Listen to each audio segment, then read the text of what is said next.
আসসালামু আলাইকুম প্রিয় মালয়েশিয়ান প্রবাসী ভাই ও বন্ধুরা, আশা করি সবাই ভালো আছেন, সুস্থ আছেন।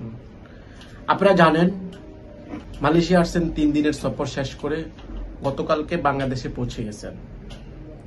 এই বিষয় আসলে মালয়েশিয়াতে বাংলাদেশের প্রধান উপদেষ্টা বা অন্যান্য যে উপদেষ্টাগণ এসেছিল, প্রবাসীদের যে আকাঙ্ক্ষা, প্রবাসীরা কি পেল আর কি পেল না, এই বিষয়ে আজকে আপনাদের সাথে কথা বলবো। অবশ্যই সম্পূর্ণ ভিডিওটা দেখার জন্য অনুরোধ করছি।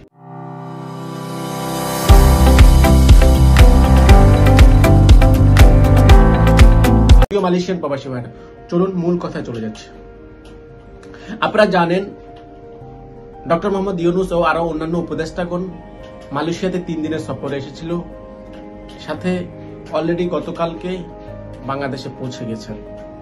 কিন্তু যাওয়ার আগে বাংলাদেশের প্রধান উপদেষ্টা ও অন্যান্য উপদেষ্টার সাথে বাংলাদেশ হাইকমিশন একটি সাংবাদিক সম্মেলন করেন, সাথে বিভিন্ন রাজনৈতিক নেতৃবৃন্দুদের সাথে আলোচনা করেন, সাথে প্রবাসীদের নেতৃবৃন্দু। কিন্তু প্রবাসীদের বিষয়ে তেমন কোনো সিদ্ধান্ত আমরা সাধারণ প্রবাসী যারা আছি বা মালয়েশিয়াতে বর্তমান যেসব প্রবাসীরা আছে তাদের নজরে আসেনি। প্রবাসীদের যেসব জল্পনা কল্পনা ছিল তা কিন্তু ফলপ্রসূ হয়েছে কি বা হয়নি, এটা আমাদের সাধারণ প্রবাসীরাই কিন্তু ভালো বলতে পারবেন। আমরা প্রবাসীরা মনে করেছিলাম প্রধান উপদেষ্টা মালয়েশিয়া সফরে প্রবাসীদের যে দাবিগুলো ছিল, আপনারা সবাই জানেন মালয়েশিয়া প্রবাসীদের কিন্তু একটা দাবি ছিল, 12 থেকে 13টি দাবি কিন্তু প্রবাসী নেতৃবৃন্দ মালয়েশিয়া অবস্থিত বাংলাদেশ হাইকমিশনের মাধ্যমে তার প্রধান উপদেষ্টাকে অবহিত করার চেষ্টা করেছিল, এবং সেই ব্যাপারে একটা স্মারকলিপিও কিন্তু প্রবাসী নেতৃবৃন্দ কিন্তু হাইকমিশনে পৌঁছে দিয়েছে, যেন ডক্টর মোহাম্মদ ইউনূসের নজরে সেই দাবিগুলো আসে। কিন্তু আসলে সেই দাবিগুলো টিকিট হয়রানি, সিন্ডিকেট, কলিং ভিসা, এয়ারপোর্ট হয়রানি, পাসপোর্ট হয়রানি, বিভিন্ন রকম দাবি ছিল। এরকম ভাবে 14টি কিন্তু আমাদের প্রবাসীদের দাবি ছিল। এই দাবিগুলো যেন আমাদের বাংলাদেশের প্রধান উপদেষ্টার নজরে নিয়ে আসে মালয়েশিয়া অবস্থিত বাংলাদেশ হাইকমিশন। এই দাবিগুলো হাইকমিশনের মাধ্যমে কিন্তু প্রবাসী উপদেষ্টাকে অবহিত করার চেষ্টা করেছিলাম আমরা। সাথে কনফারেন্সের মাধ্যমে অবস্থিত বাংলাদেশ হাইকমিশনের যে কনফারেন্সে হয়েছিল, সেই কনফারেন্সেও কিন্তু আমাদের প্রবাসী নেতৃবৃন্দ কিন্তু এই দাবিগুলো তুলে ধরার চেষ্টা করছেন। কিন্তু সেখানে বলার সময় দেওয়া হয়নি বা সময় সাপেক্ষে সময় স্বল্পতার কারণে বলার চেষ্টা করেছিল কিন্তু বলতে পারেনি। কিন্তু কেন এই স্বল্প সময় সাপেক্ষে কনফারেন্স, বা কেন তাদেরকে সময় দেওয়া হয়নি, নাকি মালয়েশিয়া অবস্থিত বাংলাদেশ হাইকমিশন কোনো কিছু ধরাছোঁয়ার বাইরে রাখছে, এই বিষয়টা আপনারাই ভালো জানেন বা আপনারা ভালো বলতে পারবেন।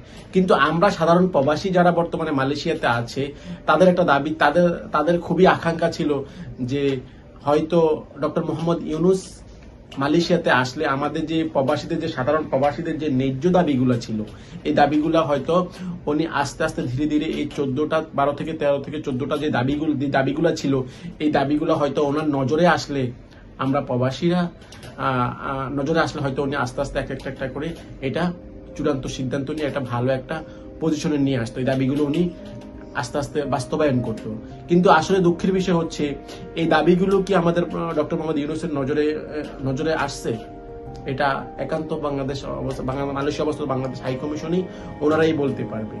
কিন্তু দাবিগুলো যদি আসলে আমাদের প্রধান উপদেষ্টা ডক্টর মোহাম্মদ ইউনূস স্যারের নজরে না আসে, তাহলে এটা আসলে আমরা মনে করি আমাদের মালয়েশিয়া প্রবাসীদের এটা ব্যর্থতা, নাকি আমাদের হাই কমিশনের ব্যর্থতা, এটা একান্ত আমরা সাধারণ প্রবাসী, আপনারা যারা সাধারণ প্রবাসী আছেন তারাই জানেন বা তারাই বুঝতে পারবেন।